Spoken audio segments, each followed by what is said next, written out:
Assalamualaikum warahmatullahi wabarakatuh. Baiklah, di sini saya akan menjelaskan tentang struktur fungsi CPU. CPU atau Central Processing Unit merupakan komponen terpenting dari sistem komputer. Komponen utama CPU ini ada 4. Yang pertama ada Arithmetic Logic Unit, yang kedua ada Control Unit, yang keempat ada Register, dan yang terakhir ada CPU Interconnection. Nah, lalu di sini kita masuk ke komponen internal CPU. Nah, di atasnya ada gambarnya, gambar dari komponen internal CPU. Lalu yang kedua yaitu struktur detail internal CPU. Lalu kita masuk ke fungsi CPU. Fungsi CPU ini ada dua. Yang pertama yaitu menjelaskan program-program yang disimpan dalam memori utama dengan cara mengambil instruksi-instruksi, menguji instruksi tersebut dan mengeksekusinya satu persatu sesuai alur perintahnya. Selanjutnya yaitu pandangan paling sederhana proses eksekusi program adalah dengan mengambil pengolahan instruksi yang terdiri dari dua langkah, yaitu operasi pembacaan, fetch, dan execute. Nah, ini adalah siklus instruksi, terdiri dari siklus fetch dan siklus eksekusi. Bisa kita lihat dari start menuju ke mengambil instruksi berikut, mengeksekusi instruksi, lalu ke help. Cara kerja CPU itu sendiri adalah dengan mudah dipahami secara mengetahui komponen dan fungsi CPU. Saat data atau perintah dimasukkan ke prosesor, data atau perintah ditempatkan melalui input stroke di MMA. Jika berbentuk perintah akan diteruskan oleh unit kontrol. Aksi CPU ini ada 4. Yang pertama CPU memori, yang kedua ada CPU I/O, yang ketiga ada pengolahan data, dan yang terakhir adalah kontrol. Kita masuk ke elemen siklus eksekusi.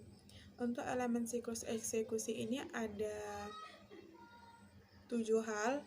Di samping ini udah ada penjelasannya. Langsung aja kita masuk ke yang pertama yaitu Instruction Address Calculation atau EIC. Yang kedua ada Instruction Fetch atau IF. Yang ketiga ada Instruction Operation Decoding atau IOD. Yang keempat Operand Address Calculation atau OIC. Yang kelima Operation Fetch atau OF.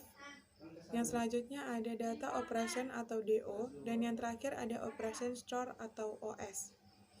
Di sini udah ada penjelasannya, nanti bisa dibaca sendiri. Lanjut kita ke apakah itu interrupt. Interrupt itu merupakan suatu instruksi dalam program, kadang hasilnya tidak sesuai dengan yang diinginkan.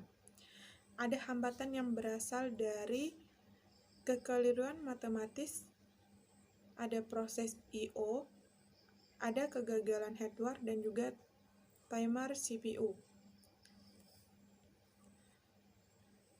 Kalau hambatan muncul seketika, bisa langsung dihandle lewat program itu sendiri, misal dengan menyiapkan percabangan berdasarkan kondisi.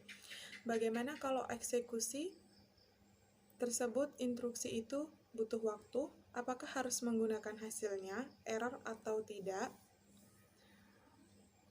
Nah, di sini CPU memberikan sebuah instruksi dieksekusi, lalu CPU melanjutkan membaca instruksi berikut. Tetapi sebelum membaca instruksi berikut, CPU memeriksa adakah sinyal interrupt yang masuk dari instruksi yang tadi.